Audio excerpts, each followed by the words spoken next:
अभय सिंह जी का ये कहना कि मेरे को नहीं पता था, मैंने कांडा के साथ कर लिया, वो भी गलत है। और हलोपा के ये मुखिया हैं, ये कहते कि हम एनडीए की हिस्सा थे। प्रसन्नचन आया तो चोरी तो एनडीए मतलब चोरी कर रहा है अपने वर्कर से। यदि ये टूटेगा तो कई टूटेंगे, ये ध्यान रखना। और हम कह के न कहीं आओ चाओ। आज के पॉडकास्ट में हमारे मेहमान हैं अशोक वर्मा जी। अशोक वर्मा जी जन नायक जनता पार्टी के जिला सिरसा के प्रधान हैं। इससे पहले वे हरियाणा भूमि सुधार निगम के चेयरमैन भी रह चुके हैं और काफ़ी सालों से राजनीति में सक्रिय हैं। वर्मा जी, आपका बहुत बहुत स्वागत। आपका धन्यवाद बलजीत जी कि आपने यहाँ मेरे को आपके पास आने का मौका दिया और आपके दर्शकों से मिलने का मौका दिया। वर्मा जी, राजनीति में कैसे शुरुआत हुई, कहाँ एक व्यापार और कहाँ राजनीति? ऐसा है बलजीत जी, व्यापार तो था पिताजी का, और पिताजी के पास राजनीतिक लोग हमेशा से आते जाते थे। समाज में एक उनका अपना स्थान था। तो शहर के जितने भी प्रतिष्ठित उसमें एमसीज थे वो वहाँ उनके पास आते थे। चोर देवलाल जी का भी दुकान पे आना रहा है जी। तो उनकी जो पॉलिटिशियंस की बातें सुन सुन के दिमाग में राजनीतिक तौर पर एक जागरूकता सी आई। और कॉलेज में भी मैंने वहाँ पहला इलेक्शन सीआर का लड़ा और बहुत अच्छे वोटों से मैं जीता। तो जो देवीलाल जी आते थे या और राजनीतिक लोग आपकी दुकान पे बैठते थे, उनकी बातें सुनकर उत्सुकता हुई, राजनीति में जागरूकता आई। उसके बाद सीधा आपने राजनीति में कदम कब रखा? सीधा तो मैं नहीं कहूँगा, उससे पहले मैं हमारे समाज की यहाँ एक संस्था है जिला कुम्हार सभा सिरसा, उसका मैं उप प्रधान बना जिले का। और कुछ समय के बाद में जो प्रधान थे हमारे, वो सरकारी कर्मचारी थे, तो उनकी ट्रांसफ़र हो गई। तो एज ए वर्किंग प्रेसिडेंट मेरे को काम करने का मौका मिला जी, लोगों से समाज में जाने का मौका मिला। उसी दौरान थोड़े समय के बाद में यहाँ ये डॉक्टर अंबेडकर का जो स्टैचू लगा हुआ है, इसके लिए भी एक समिति बनी सिरसा में, अंबेडकर सभा जी। मैं उसका भी उप प्रधान बना और इसमें लगाने में तो एक सक्रियता बढ़ी। और ये है कि उसके बाद में इंडियन नेशनल लोकदल था, तो उसके बैकवर्ड सेल की एक मीटिंग थी यहाँ। चौधरी हजारचंद जी एक्स मिनिस्टर थे और सोमदत्त जांगड़ा स्टेट के प्रेसिडेंट थे बैकवर्ड सेल के जी। वो आए तो मेरे को भी बुलाया गया और मैंने मेरी बात रखी वहाँ बेबाकी से। तो सोमदत्त जांगड़ा जी को जची मेरी बात, जची तो उन्होंने तुरंत उसके बाद में मेरे को स्टेट का वाइस प्रेसिडेंट बनाया। जहाँ भी मिला मैं वाइस प्रेसिडेंट की मेरे को मिलती रही जगह, मेरे को स्टेट का वाइस प्रेसिडेंट बनाया और काम किया पार्टी में। जब सरकार बनी ये 99 में चौटाला साहब की, बंसीलाल की सरकार को तोड़ के, तो उस समय सिरसा में बहुत से सीनियर साथी थे जो ये सोचते थे भी सरकार बनेगी तो हमें भी कुछ मिलेगा। बिल्कुल। पर वो सौभाग्य समझो मेरा और लीडरशिप का विश्वास समझो कि सबसे पहले सिरसा में किसी को राजनीतिक कोई पोस्ट दी गई तो मेरे को दी गई। और उसके बाद में मैंने बलजीत जी मुड़ के कहीं नहीं देखा। एज ए चेयरमैन रहते हुए मैंने हरियाणा का ऐसा कोई कोना नहीं छोड़ा जहां मैंने बैकवर्ड क्लास की या कुम्हार जाति की मीटिंगें ना करी। डिस्ट्रिक्ट लेवल पे मीटिंगें करी, तहसील लेवल पे मीटिंगें करी। लोगों ने मेरे को बहुत प्यार दिया और मैं समझता हूँ कि जितना उस समय मैंने काम किया वो एक मिसाल थी। उसके बाद में मैंने अपने शहर में तो लोग प्रोग्राम कराते ही हैं और कामयाब भी कर लेते हैं जी।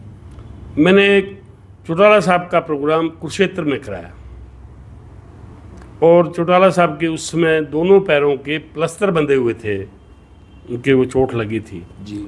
वो व्हील चेयर पे आए और उनके वो शब्द मेरे को आज भी याद हैं कि उस दिन बारिश हो रही थी खूब ज़ोर से, तो उन्होंने मंच से एक बात कही, बोला भाई आज आपसे राम भी राजी है और राज भी राजी है, भी राम तो आज बरस रहा है और राज आपके बीच में बैठा है। वो भीड़ को देख के इतने गदगद हुए थे कि बिना मांगे उन्होंने पैसे की घोषणा की। मेरे से पूछा अभी आपकी कोई डिमांड है? मैंने यही कहा जी डिमांड है भी और नहीं भी है। बोले ये क्या कारण है भाई, है भी नहीं भी, ऐसा क्या? मैं कहा जी पैसे की तो कोई डिमांड है नहीं जी। और राज में हिस्सा आपने दे रखा है जी। वो थोड़ा फालतू मांगते हैं और मांगे उसी से जाता है जो दे दे, जहाँ मिलने की जहाँ आस हो। मिलने की आशा हो। भी आपने दे रखा है तो आपसे मांगते हैं। जी। तो समाज के लिए हमने राज्यसभा की सीट, एचपीएससी का मेंबर और एसएस बोर्ड का चेयरमैन और जो हमारे समाज के कुम्हार समाज के कुछ साथी मिट्टी के बर्तन बनाते हैं उनके लिए मिट्टी गाँव में, तो चौटाला साहब ने मिट्टी के लिए तो उसी समय घोषणा की भी जिस गांव में भी पंचायत के पास ज़मीन है तो वहाँ से दूंगा, नहीं है तो मोल लेके दूंगा। और राज्यसभा और एचपीएससी के लिए कहा कि जब समय आएगा तो ये बात आपकी पूरी करूंगा और वो पूरी भी उन्होंने की। राज्यसभा के लिए श्री रणवीर गंगवा को बनाया जी। एचपीएससी के यहाँ डूंगराम जी थे उनको बनाया। तो ये मेरा रहा हिसाब किताब कि जिसके लिए मैंने समाज के लिए बात करी, कभी अपने लिए मैंने कभी नहीं मांगा, अपने लिए कभी कुछ नहीं कहा जी। जो मेरे को जिम्मेवारी दी उसको निभाया। अगर मैं आपके निगम की बात करूं तो जहां तक मुझे ज्ञात है आपसे पहले कोई चेयरमैन पूरे 22 के 22 जिलों में दफ्तर चेकिंग के लिए नहीं गया, गुणवत्ता चेक करने नहीं गया। आपके कार्यकाल में आपके निगम ने रेवेन्यू भी सरकार को कमा के दिया, उसके पीछे क्या था? ऐसा है, मैंने एक दिन स्वर्गीय चौधरी देवीलाल जी से मेरी मुलाकात हुई, जब मैं चेयरमैन बना मेरी मुलाकात हुई स्वर्गीय चौधरी देवीलाल जी से। मेरी मुलाकात श्री पतराम वर्मा जी जो फ्रीडम फाइटर फोरम के चेयरमैन थे, चौटाला गांव से ही थे वो नहीं, चौटाला गांव के नहीं थे वो, अच्छा रहने वाले वो ढूकड़ा गांव था उनका, गांव ढूकड़ा था। पर जो फ्रीडम मूवमेंट में सत्याग्रह में चौधरी देवीलाल जी के साथी थे और वहाँ चौटाला गांव से ही उन्होंने मतलब सत्याग्रह में भाग लेके गिरफ्तारी दी थी जी। मैं उनके साथ गया था। तो चौधरी साहब ने को मेरा परिचय कराया वर्मा जी ने, बोले ये ना लेखराम जी का पोता है और चौटाला साहब ने इसको चेयरमैन बनाया है। तो उन्होंने एक बात कही मेरे को, बोला बेटा काम करना ईमानदारी से, और कुछ नहीं कहा, बेटा काम करना लोगों के लिए ईमानदारी से। तो उस दिन मेरे मन में एक ये बनी कि इतना बड़ा व्यक्ति मेरे से उम्मीद करता है कि मैं काम करूं और किसानों के लिए। मैं ऑफिस में जाके चेकिंग की मैंने। मेरे से पहले जो आपने बात कही एचएलआरडीसी के ऑफिस की, ये हालात थी कि 12 बजे के बाद में वहाँ बैठ के लोग दारू पीने लग जाते थे, ये पोजीशन थी। और बलजीत जी मैंने कभी किसी का नुकसान भी नहीं किया ऑफिसर का, परंतु सबकी खिंचाई भी रखी। और ये समझो कि 9 महीने के अंदर मैंने कॉरपोरेशन को प्रॉफिट में ला दिया, सारा कॉरपोरेशन प्रॉफिट में आया और वर्किंग बढ़ी। ये जो आपने अभी बात कही संविधान निर्माता अंबेडकर साहब के लिए आपने चौक बनवाया, कहते हैं उसमें भी बड़ी जदोजहद थी, भी पुलिस ने चारों तरफ घेरा डाल लिया था जब आपने ये चौक बनाया। ये चौक की भी अजीब सी दास्तां हैं बलजीत जी कि मेरे को जिस दिन पहली मीटिंग में बुलाया गया, मैसेज आया, तो यहाँ अपने ये जो उधम सिंह जी का जो पार्क है, उधम सिंह जी का ही पार्क है साथ में, उसमें मीटिंग, कभी हाथी पार्क होता था, हाथी पार्क होता था, उसमें मीटिंग थी। पहली मीटिंग चल रही थी, कुछ साथी बोल रहे थे, भाषणबाजी चल रही थी। तो एक वहाँ जो आर्टिस्ट था वो एक 4 पत्रे पे डॉक्टर साहब की फ़ोटो बना के लाया और वो वहाँ रखी। तो मैंने जो आयोजक थे मीटिंग के, मैंने उनसे पूछा, मैं कहा भी इसका क्या करना है? बोले जी यहाँ चौक में लगाएंगे। तो मैंने कहा भाई ये भाषण बंद कर दो और पहले इसको लगा लो। तो यहाँ CID वाला कोई बैठा होगा, वो तुरंत कह देगा और फोर्स आ जाएगी, तो ये लगने नहीं देंगे। बिल्कुल ठीक। कोई लगने नहीं देगा, इसको पहले ये काम करो, भाषण बाद में दे देना। उन्होंने मेरी बात को माना और सभी वहाँ तैयार हुए। कुदरती वहाँ है ना, पास में ही कोई बजरी वगैरह भी पड़ी थी, कैसे पड़ी थी, सड़क के जी पड़ी थी। वहीं से 2-3 बट्ठल बजरी उठाई, पिलर बना दिया और पिलर बना के वहाँ उसमें लगा दिया। जब तक हम लगा रहे थे इतने में तो सिटी थाने से फोर्स आ गई और वो SHO ASI थे, एक SI थे, वो आए, बोले जी आपने ये लगा दिया। तो हमने एक ही बात की, मैं कहा जी लगा तो हमने दिया, अब ये है कि चौकीदारा करना आपकी ड्यूटी है। अब ये कोई हिल ना जाए, हिल गया तो बहुत मुश्किल आएगी। और उसके बाद में हमने सलाह की, मैं मीटिंग तो हमारी हो गई और मैं कहा अपने यहाँ DC ऑफिस में चलते हैं, DC साहब की कोठी पे, बकायदा परमिशन लेते और हैं। वहाँ एप्लीकेशन दे देते हैं, परमिशन मिल जाएगी। जी। तो हम गए, उससे पहले वहाँ मीटिंग चल रही थी।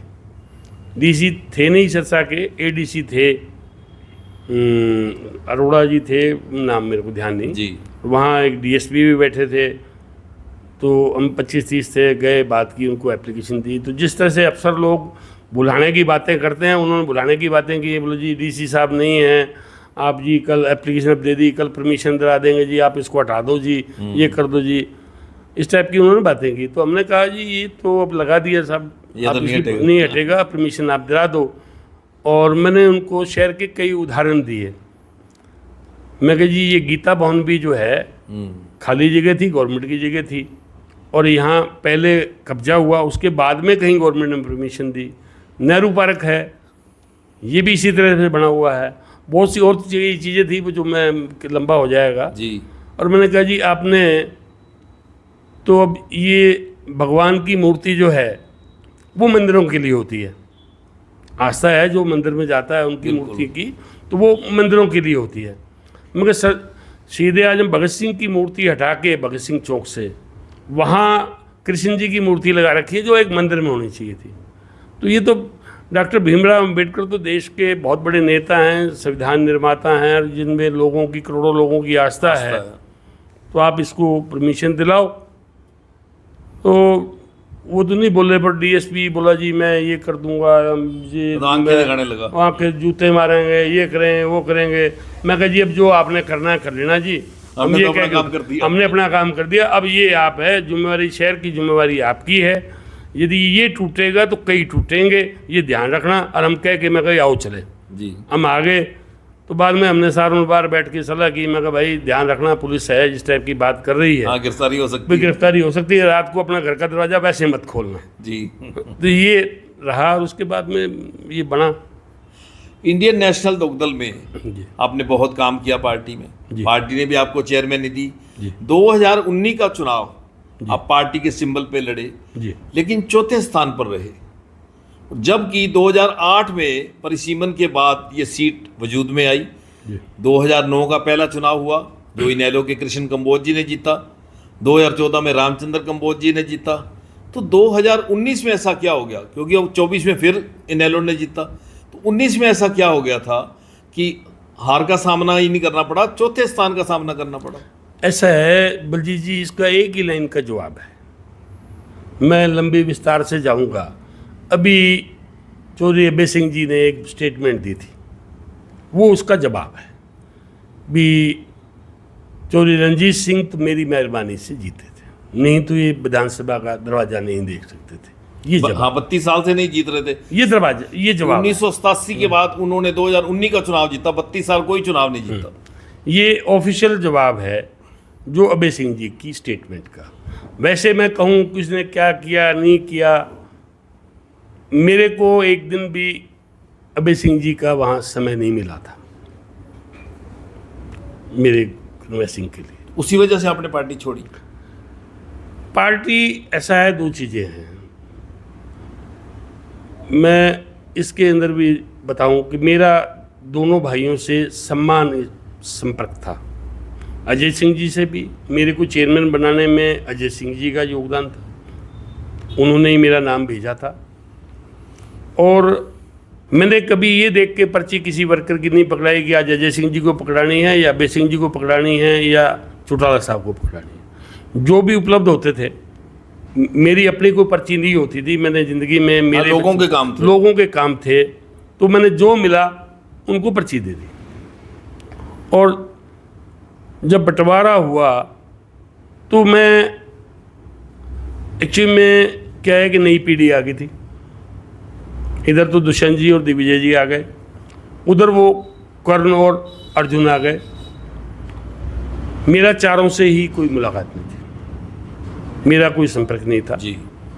और मेरा ये था कि अजय सिंह जी भी मेरे को लाखों में पहचान सकते हैं और अभय सिंह जी भी पहचान सकते हैं। ये दोनों भाइयों की ही बात थी, परंतु बच्चों से मेरा कोई मुलाकात नहीं थी जी। परंतु अजय सिंह जी उसमें दुर्भाग्य से जेल में थे। जो यहाँ कुछ पैरोकार थे उसमें लगता था कि ये इस पार्टी के पैरोकार बनेंगे। मैंने उनको कहा था भी कहीं मेरी जरूरत हो तो बता दें। उन लोगों ने अजय सिंह जी से कुदरती संपर्क नहीं हो पाया। मैं मेरे घर बैठा था तो एक दिन कुलदीप गोदारा का फ़ोन आया, बोले अभय सिंह जी ने याद किया, बुलाया है। चला गया, मेरी को किसी से ना तो उधर भी कोई नाराज़गी थी ना इधर थी। मैं गया तो अभय सिंह जी ने बोले अशोक तेरे को मैं रानिया से इलेक्शन लड़वाना चाहता हूँ। अच्छा, ये तो बलजीत जी जो आदमी राजनीति की ये कुर्ता पहन लेता है, कुर्ता पजामा, मैं कीटाणु बताता हूँ, इसमें कीटाणु हैं, राजनीतिक कीटाणु हैं। सबकी इच्छा होती है इलेक्शन लड़ने की। बिल्कुल। जब मेरे को उन्होंने ऑफर की तो मैं कहा जी लड़ लूँगा। अच्छा, मेरे को पता था, पार्टी की पोजीशन का भी पता था, ये नहीं कि मैं कोई अनजान था। अभी 9 और 14 में विधायकी मिल चुकी है। हाँ भाई, अनजान नहीं था। मेरे को ये था कि यदि यहाँ ये मेरी मदद करेंगे तो मैं जीत सकता हूँ। क्यों जीत सकता हूँ कि मैंने जो इधर कुम्हार समाज के 27-28 वोट हैं, मैं उन सब से परिचित था। मेरे से वो लोग परिचित थे, मैं अनजान नहीं था। जब कृष्ण कंबोज को टिकट मिली या रामचंद्र को टिकट मिली, वो अनजान लोग थे, उनकी इतनी वर्किंग नहीं थी। बाद में उन्होंने नए थे। मैं इन गांवों में अनजान नहीं था। सभी वर्कर मेरे को जानते थे और अच्छे ढंग से जानते थे। बहुत लोग ऐसे थे जो चंडीगढ़ में चेयरमैन के रहते हुए मेरे को कोठी दी हुई थी, उसमें इस एरिया के लोग रुकते थे, उनसे संपर्क था मेरा। तो मेरे को उम्मीद थी भी काम जब मैं इलेक्शन होगा तो मैं जीत जाऊंगा। परंतु ये क्या इनकी स्टैंड वो रहा आपसी में भी, चौधरी रणजीत सिंह के फेवर में जो अभय सिंह जी के साथ रहते थे, जो मतलब ये होता है कि भी अभय सिंह जी की बात करने वाला जो आदमी हो आगे, उन लोगों ने वर्करों को टेलीफोन किया भी रणजीत सिंह जी को वोट देना है। कहीं अभय सिंह जी का मैंने नहीं सुना था भी खुद ने किसी को कहा, जो साथ रहते थे उन्होंने कहा। परंतु अभी जो पिछले इलेक्शन हुआ है उसमें अभय सिंह जी ने खुद ने स्वीकारा भी ये रणजीत सिंह जी मेरी मेहरबानी से बने। तो अब इसका जवाब तो यही है। नहीं तो फिर भी इतनी बड़ी बात हुई, दुख हुआ इस बात का भी। तकलीफ तो देखो होती है, मैं तो मेरे सच्चे मन से लगा हुआ था। और मेरी मिसेज भी 25-30 औरतों को साथ लेके गांव में घूम रही थी। जब बाद में उसको पता लगा, उन्होंने कहा जी मेरे को पहले बता देते तो हम क्यों टांगे तोड़ाते अपने, भी हम तो ना फिरते जी। मैंने इलेक्शन बड़ी हिम्मत से लड़ा। मेरे को उस समय भी लोगों ने कहा, क्यों पता तो लग गया था सारी बातों का, कि जी आप इलेक्शन छोड़ दो, वहाँ उनको नुकसान हो जाएगा, फलानी जगह ये हो जाएगा। मैं कही ये धब्बा मैं मेरे पे कभी नहीं लगाऊंगा। मैं एमएलए बनूं चाहे ना बनूं, मेरे पे मेरे परिवार पे ये धब्बा नहीं लगने दूंगा कि मेरे को टिकट दी और मैं भाग गया। मैंने बड़ी हिम्मत से अपना इलेक्शन लड़ा और मैं आज भी उन साथियों का तहे दिल से धन्यवादी हूं जिन्होंने मेरे को वोट दिया। जो ही रंजीत सिंह के अलावा कांडा साहब भी चुनाव लड़ रहे थे जी। और भी काफी लोग लड़ रहे थे। तो जब आपको महसूस हो गया कि मेरे साथ ये हो रही है, खेल हो रहा है मेरे साथ, राजनीति हो रही है, तो इधर उधर से और ऑफर भी बहुत आए? मेरे को बहुत तरह की आई थी बातें, बहुत बातें। ऑफर भी आए थे कोई? नहीं, मैं ऐसा, मेरे पास सीधा कोई नहीं आया, पर मेरे पास बातें बहुत आई, ये कर लो जी, ये कर लो जी। मैं क्या, मेरे को भैया मेरा नाम चाहिए, बिकाऊ नहीं हूँ, मैं बिकाऊ नहीं हूँ। और ये आज भी मैं आपके इस मंच से कहता हूँ कि मैं 3 साल के करीब में चेयरमैन रहा, और बहुत लोग राजनीतिक ये कह देते हैं कि जी हमारा काम नहीं हुआ या कुछ नहीं हुआ। उस दौरान मैंने जो पर्चियाँ दी, बहुत लोग लगे, वो कोई आज आसान माने ना माने, बहुत लोग नौकरियों में लगे, लेकिन आपको दिल को परंतु तसल्ली है। मेरे को दिल को तसल्ली है। और कहीं भी कोई आदमी ये नहीं कह सकता मैंने किसी की चाय भी पी हो। आज भी क्या कहते हैं कि सरकार, उस सरकार को गए हुए 25 साल हो गए जी। समाज में मेरे को उतना ही सम्मान मिलता है जितना मैं चेयरमैन था। इसलिए मिलता है कि मैंने कभी किसी की कोई चाय नहीं पी हुई, काम के बदले में चाय नहीं पी मैंने कभी किसी की। चलो रानिया विधानसभा क्षेत्र की और बात करते हैं। इन दिनों आपने कुछ नेताओं की बयानबाजी सुनी होगी। हाँ। सबसे पहले बात करते हैं चौधरी अभय सिंह जी की। जी। उन्होंने कहा कि मैंने कांडा से हाथ मिला के गलती की, क्योंकि मुझे नहीं पता था वो बाद में बीजेपी की गोद में बैठेगा। हालांकि जग जाहिर था कि उसका एनडीए से अलायंस है जी। उसके बाद कांडा साहब बयान देते हैं कि अगर खट्टर साहब मुझे ना कहते तो रानिया की सीट इनकी हाथ आनी ही नहीं थी, जबकि वहाँ बीजेपी का उम्मीदवार भी था।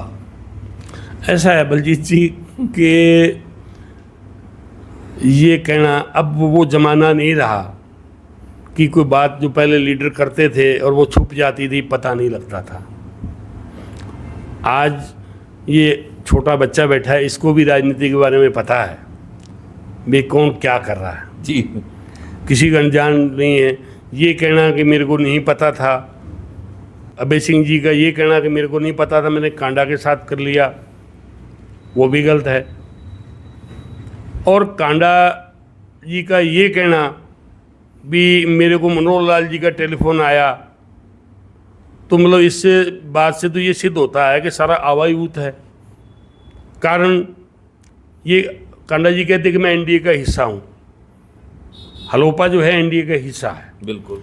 और मनोहर लाल जी, मैं नहीं कभी मिला उनसे, मेरी कभी नहीं मुलाकात हुई। मनोहर लाल जी बीजेपी के बड़े लीडर हैं, स्टेट के 2 दफ़ा मुख्यमंत्री रहे, आज सेंटर में मंत्री हैं, तो बड़े लीडर हैं। यदि उनका नाम लेके कहे कि उन्होंने कहा भी आप अभय सिंह जी की मदद करो, तो मतलब जब वहाँ एनडीए का कैंडिडेट शिशपाल कंबोज खड़ा है, तो मतलब वो बेवकूफ़ आदमी है कोई, उसको बेवकूफ़ बनाया जा रहा है।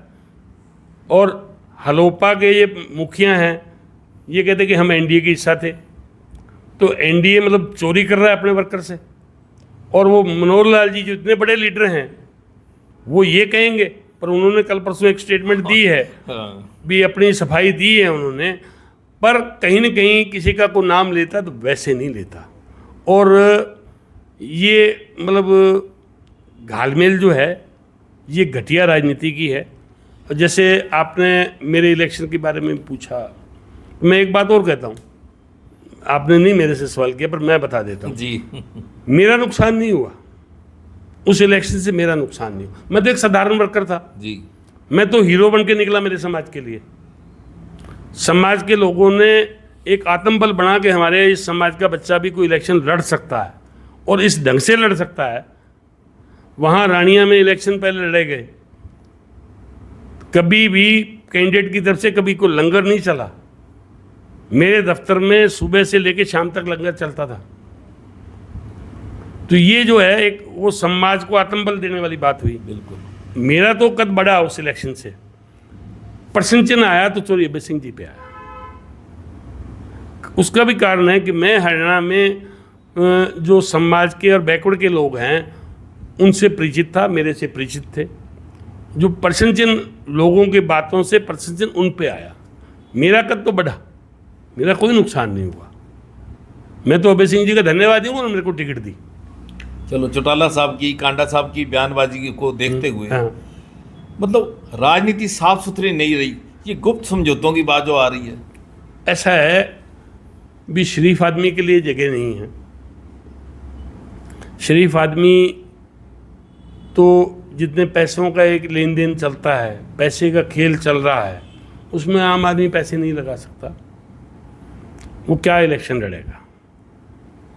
चुनाव महंगे नहीं हो गए वो? चुनाव बहुत महंगे होकर, मतलब और जहां जहां कांडा साहब लड़ते हैं वहां तो नहीं, घटिया स्तर हो गया जी, स्तर घटिया हो गया। मतलब जो है ना, मतलब इस टाइप के लोग चौधरी बन गए, जो कहीं जिनको गांव में को पूछता नहीं था, वो पैसे के लेन देन के कारण उनको आगे, ये पैसे वाला बहुत गलत हुआ है। और इससे क्या है कि समाज के, मतलब मैं आपको बता दूं कि भी जो आदमी पैसे लेके बात करता है ना, वो वोट के बाद में कोई अपनी बात नहीं रख सकता। तो क्या लगता है, कभी कोई इंकलाब आएगा, कोई पारदर्शिता आएगी, या ऐसे ही सिस्टम चलेगा? नहीं, बदलता तो रहता है सब, बदलेगा भी, बदलाव का समय बदलाव तो आएगा, हमेशा बदलता रहा। जो राजाओं का राज था वो चला गया, कांग्रेस का राज इतने लंबे टाइम तक रहा वो चला गया। आप जन नायक जनता पार्टी के जिला प्रधान हैं जी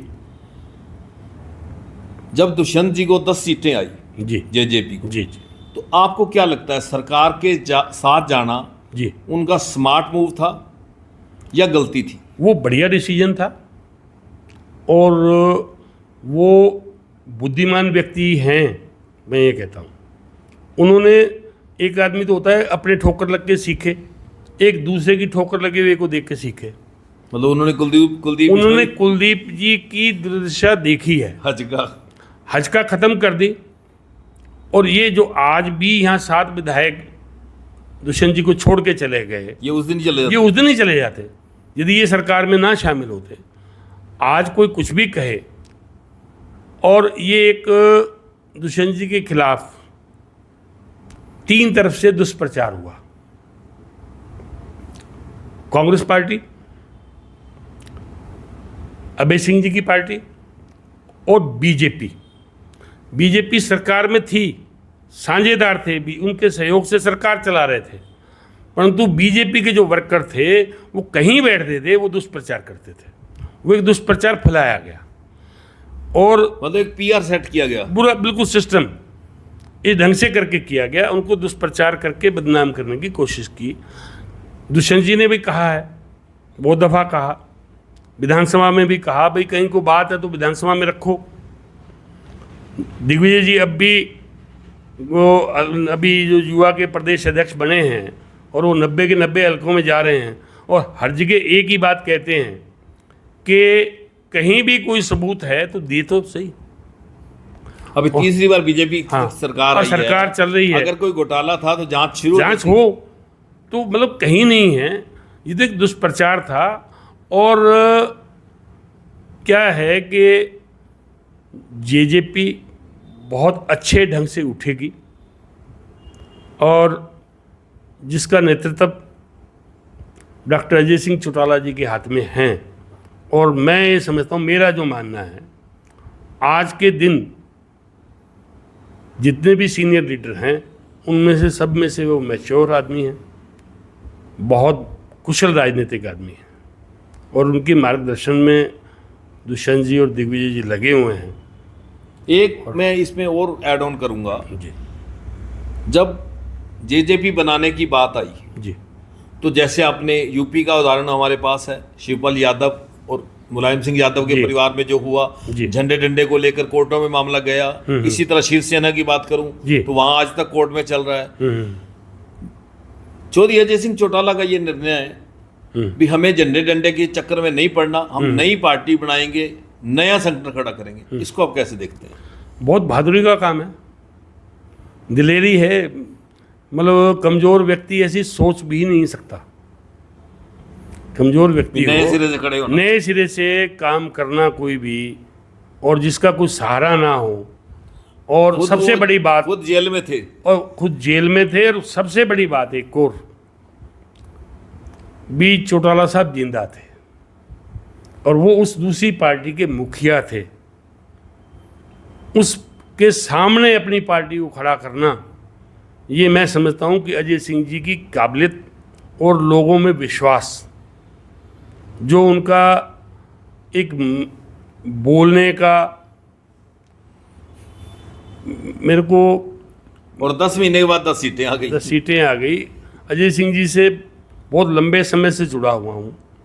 ये दुष्यंत के लिए बहुत बड़ा टास्क था। हाँ, तो मैंने कभी अजय सिंह जी को किसी वर्कर से गुस्से से बोलते हुए नहीं देखा। ये एक बहुत बड़ी उपलब्धि है। जी। कारण है, आज कोई भी वर्कर हो बलजीत जी, मैं हूँ चाहे आप हो चाहे कोई और हो, मैं किसी दूसरे का नाम नहीं लूँगा, जी इज्जत पहले चाहता है। बिल्कुल, काम हो ना हो, बात काम की बात। हो ना हो, इज्जत पहले चाहता है। और ये जो है उनमें बहुत बड़ा गुण है। एक कमज़ोर से कमज़ोर भी वर्कर को वो पूरा मान सम्मान देते हैं। ये बहुत बड़ी चीज़ है, जिससे से इसी कड़ी में मैं जोड़ता हूँ बात में आपको। जी जी। जिस मैंने शुरू में बताया कि मेरे सूर्य देवलाल जी से मिलने का सौभाग्य मिला, उस दिन मैंने एक बात देखी थी बहुत बड़ी, वो हर एक लीडर में नहीं होती। जी। पतराम वर्मा जी को कामरेड कहते थे। हम फार्म पे गए, तो फार्म पे गए थे, फार्म पे पता लगा कि चौधरी साहब तेजाखड़ा गांव में गए हुए हैं। हमने अपनी गाड़ी वहाँ मुड़वाई और हम तेजाखड़ा गांव की तरफ चल पड़े। रास्ते में से गाड़ी आ रही थी, उन्होंने गाड़ी अपनी रुकवाई, ये देख के भी कोई इधर गाड़ी जा रही है तो मेरे को मिलने के लिए जा रहे हैं। बिल्कुल। वहाँ गाड़ी रोकी और वो उनका जो पीएसओ था वो उतर के आया, बोले भी चौधरी साहब के पास जा रहे थे। बोले जी हाँ। कौन? बोले मैं कभी पतराम वर्मा जी हैं। उन्होंने जाके बताया। तो जब चौधरी साहब के पास पतराम जी पहुँचे, हाथ मिलाया उन्होंने, चौधरी साहब ने वर्मा जी से, बोला और कामरेड कैसे है? बोला जी बढ़िया है। बोला पहला सवाल था उनका, बोला कामरेड को काम आया? बोले नहीं जी, मैं तो वैसे ही मिलने आया था। फिर वो 2-4 बातें बीच में जैसे हुई भी, उनके लिए तो ओम, हमारे लिए तो ओम प्रकाश चौटाला है, उनके लिए तो ओम ही था, बच्चा था उनका। बोले ओम काम किस तरह करता है? बोले जी बढ़िया है। बोला तू अब क्या प्रोग्राम है? बोले शहर जाऊंगा जी वापस। बोला तू फिर इधर से जाइयो, मैं इधर से जाऊंगा, गाँव से पूछता हो जाइए, शाम को मेरे को बताइए, रिपोर्ट देना। यहाँ तक बात। जब चलने लगे तो उनके मन में चौधरी साहब की ये थी कहीं कामरेड काम से ना आया और उन्होंने शंका से ना बताया हो। चलने लगे तो बोले कामरेड को काम आया था क्या? बोले नहीं जी। ये बहुत बड़ी बात थी। यही गुण अजय सिंह जी में भी है कि भी वर्कर से पूछना भी तुमको काम आया क्या। कई बार वर्कर मन से जाता तो काम के लिए, पर हौसला नहीं पड़ता कहने का। बिल्कुल। भी मैं कहूँ कि ना कहूँ, या 4 आदमी और बैठे हैं तो बड़ा लीडर पूछ ले तो आदमी का हौसला बन जाता है। वर्मा जी, जैसे आपने संगठन की बात की, अक्सर नेता चुनाव हार जाते हैं, पार्टियां चुनाव हार जाती हैं, तो 4 वर्ष तक घर बैठे रहते हैं, आखिरी वर्ष में निकलते हैं भी चलो अब जाके संभालते हैं। लेकिन दुष्यंत और दिग्विजय घर नहीं बैठे। इसी तरह इनेलो की बात करूं, वो भी घर नहीं बैठे। दोनों पार्टियां अपने अपने स्तर पर संगठन की मजबूती के लिए काम कर रही हैं। जी। दिग्विजय सिंह को युवा का प्रदेशाध्यक्ष बनाया तो वो युवा जोड़ो अभियान चला रहे हैं। इसी तरह इंडियन नेशनल लोकदल का आप देख रहे हैं, वो भी अपने जमीनी स्तर पर अपना मेंबरशिप ड्राइव चला रहे हैं, संगठन बना रहे हैं, अलग अलग प्रकोष्ठों की कार्यकारिणी घोषित कर रहे हैं। दोनों में चौधरी देवीलाल का खून है। ऐसा है, ये तो पारिवारिक अंश होते हैं।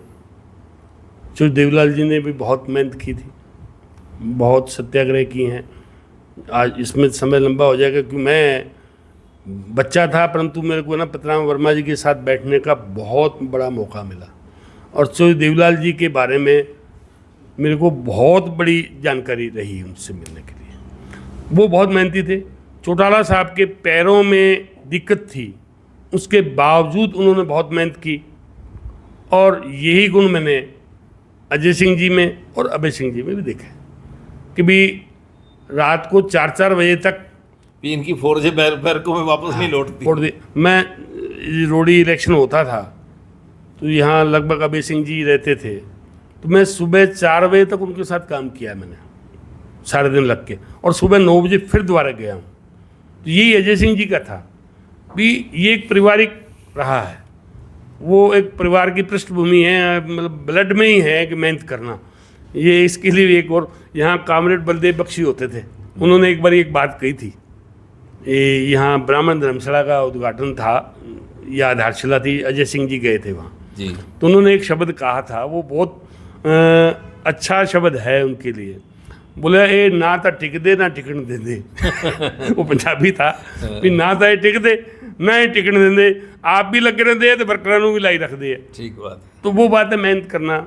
और पार्टी अभी दिग्विजय जी या दुष्यंत जी लगे हुए हैं, अजय सिंह जी भी जा रहे हैं, और जो वर्कर हैं हमारे जैसे वो भी जा रहे हैं, तो लोगों में रिस्पॉन्स अच्छा मिल रहा है। और जो भ्रांतियाँ थी, जो दुष्प्रचार था, जो जहर चढ़ा हुआ था, वो धीरे धीरे ख़त्म हो रहा है। असलियत पता लग रही है कि जो दुष्यंत जी के टाइम में 24 घंटे में पेमेंट मिल जाती थी किसान को, आज 20-20 दिन नहीं मिली, मंडियों में सड़क पे रुड़ी रही थी, वो लोगों को समझ में आ रहा है भाई सरकार में थे तो काम हुआ। उनका ये फैसला बहुत बढ़िया था कि 75% आरक्षण मेरे हरियाणा के युवाओं को मिले, जैसे गुजरात में है। तो इसका वो मामला कोर्ट में है, चलो हम उस पर ज़्यादा किसी नहीं चले गए, पर लाभ तो मिलेगा। जिस दिन वो लागू हो गया उसके लिए भी वो उनकी कमिटमेंट पक्की है कि मतलब भी मैं ये करवा के रहूँगा। कोर्ट में वो केस अपनी तरफ से लड़ रहे हैं, अपने वकील खड़े किए हुए हैं, तो पूरी मेहनत कर रहे हैं और वो इसको करवा के रहेंगे और हरियाणा के बच्चों को लाभ भी मिलेगा। वर्मा जी, और पार्टियों पे भी आपसे डिस्कस करना था, लेकिन आज समय का अभाव है। मेरा लास्ट सवाल जी, जेजेपी को इस बार जो कम वोट आए जी, उसके पीछे एक बड़ी वजह थी भी, चौधरी अजय सिंह के एक बयान को फैब्रिकेट किया गया, उसको तोड़ मरोड़ कर पेश किया गया कि किसान आंदोलन को बीमारी कहा था। ऐसा है, उस जलसे में मैं खुद था, इसार का जलसा था, ऐसा कभी नहीं कहा उन्होंने। वो तो खुद किसान नहीं है, किसान हैं, किसान के बेटे हैं, खुद अपनी, चलो हाथ से नहीं आप चलाते, मैंने उनसे बात की, उन्होंने ट्रैक्टर चला के खेती की हुई है, ट्रैक्टर चला के खेती की हुई है भी। जैसे इन्होंने ला की, तो ला करने के बाद में इनको प्रैक्टिस ना करवा के चौधरी ओम प्रकाश चौटाला ने ड्यूटी खेत संभालने की लगाई, इन्होंने खेत संभाला है, खेती की हुई है। तो मतलब आप उस जलसे में थे, ऐसा कोई शब्द नहीं? ऐसा कोई शब्द नहीं था, इसार का जलसा है, मैं इसार में उस दिन मीटिंग जलसे में था, ऐसा नहीं कहा। इन्होंने ये कहा पहले कोरोना की बीमारी आई और उसके बाद में किसान आंदोलन आ गया, काम करने का मौका नहीं मिला, ये समय निकल गया। तो उसको आवाज़ तो वही थी, आजकल तो आपके इसमें मोबाइल में बहुत कुछ आ गया, उसमें था या नहीं था भी, उसको काट बांट के वहाँ जोड़ दिया। एक तो मैं कहता हूँ किसी की शरारत थी। बलजीत जी, आप मेरे पे कोई आप आक्षेप लगा दो, मैं कितने की सफाई देता रहूँ सफाई। आपने लगा दिया, जो एक मौका था वो निकल गया, उसके बाद में हम सफाई देते रहे। लोगों की समझ में आ रहा है भी, वही लोग हैं। आज भी मैं बताऊं, आज भी मेरे पास भिवानी से टेलीफोन आया, बोले जी कल अजय सिंह जी मिल जाएंगे, मेरे मिलने वाले थे, मिल जाएंगे तो आप मिलवा दोगे? मैं कहा आ जाना, मिलवा दूंगा। तो लोग दोबारा मिलने के लिए आ रहे हैं, खुद चल के आ रहे हैं। आपको क्या लगता है 2029 में नतीजे कुछ और होंगे? बढ़िया, जेजेपी के लिए बढ़िया नतीजे होंगे, जेजेपी के लिए बढ़िया नतीजे होंगे और प्रदेश के लोगों के लिए भी बढ़िया रहेंगे। मतलब जो काम रह गया वो पूरे करेंगे, वो काम रह गया वो पूरे करेंगे। और दुष्यंत जी मतलब अनाड़ी आदमी नहीं है, उनको कोई बेवकूफ़ नहीं बना सकता अफसर, वो पूरी जानकारी रखते हैं। और किसी चीज़ की नहीं हो, सपोज करो कोई आइटम की नहीं पता, उसकी जानकारी लेके चलते हैं भी, उनको पूछने में भी कोई शर्म नहीं आती भी, कोई जानकारी होगी तभी किसी अफसर से काम लिया जाएगा। तो वो जानकारी होती है तो अफसर उनको बेवकूफ़ नहीं बना सकता जी, बिल्कुल। और वो काम होते थे।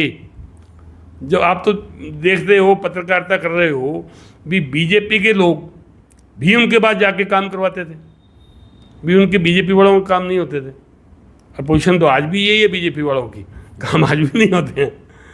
तो मतलब ये कि मैं तो ये समझता हूँ कि दुष्यंत जी जब सत्ता में आएगी, जननायक जनता पार्टी जब सत्ता में आएगी, तो ये पार्टी के लिए भी बढ़िया रहेगा और प्रदेश के लोगों के लिए बढ़िया रहेगा। एक योग्य प्रशासन मिलेगा, और अभी तो हम लोग 10 एमएलए के साथ सीर में थे, अकेले चलेंगे।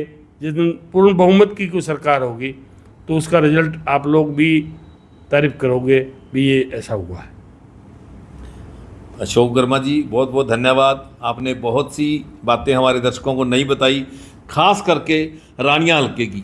अपने चुनाव के बारे में भी बताया, जो इन दिनों सियासी गलियारों में चर्चा, नेताओं की बयानबाजी हो रही है, उस पर भी खुल कर चर्चा की। आपका बहुत बहुत धन्यवाद। बलजीत जी, आपका भी धन्यवाद। और जो आपके यहाँ इस नेटवर्क से जो साथी इसको देखेंगे, मैं उनका भी धन्यवाद करता हूँ। और आपने मेरे को इस लायक समझा, इसके लिए फिर आपका धन्यवाद और आपकी टीम का धन्यवाद। बहुत बहुत धन्यवाद।